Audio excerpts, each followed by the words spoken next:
Hi there, my name is Evelyn, and in this video, I am going to talk about cultural topics related to the English language.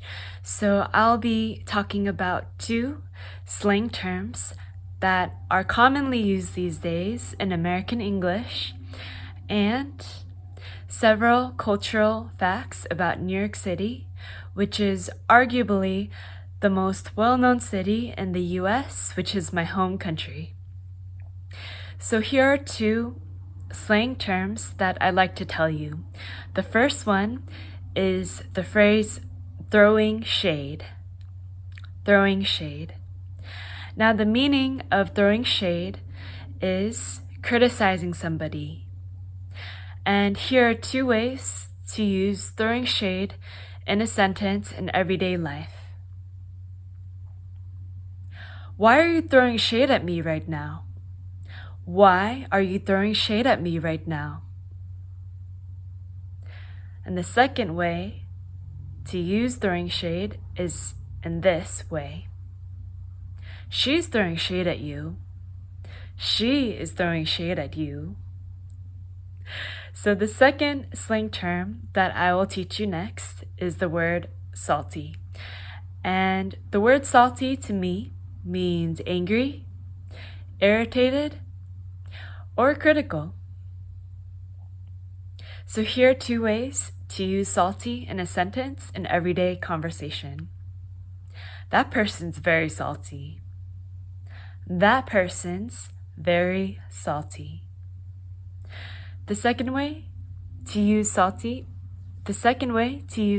in a sentence is like this. Why are you so salty?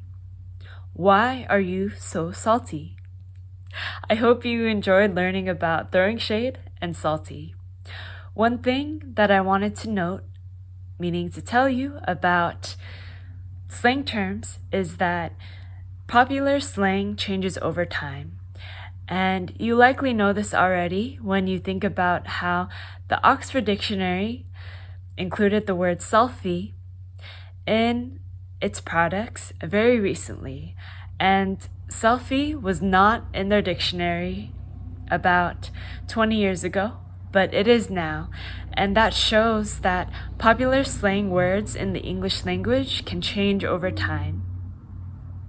Now, I'd like to tell you about several interesting facts about New York City, which is where I lived for 8 years, from 2010 to 2018.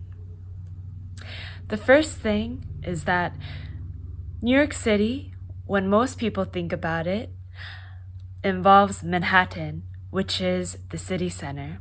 However, New York City includes more than just Manhattan, the city center. It includes 4 other areas.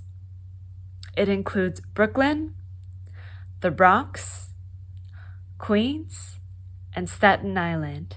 And these 4 areas, including Manhattan, the city center, are called the 5 boroughs of New York City. And you will hear people talking about the 5 boroughs very commonly, very often, when you visit or are in New York City. The second thing I want to tell you about New York City is how to talk about the trains.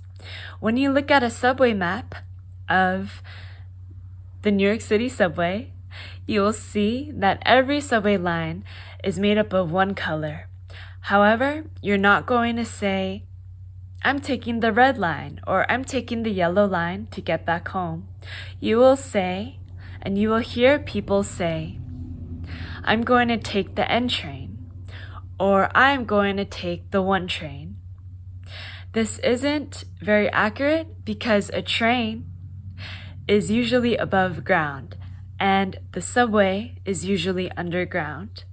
However, people will often say the 1 train or the N train or the L train to talk about the different subway lines that they will take to get from one place to another.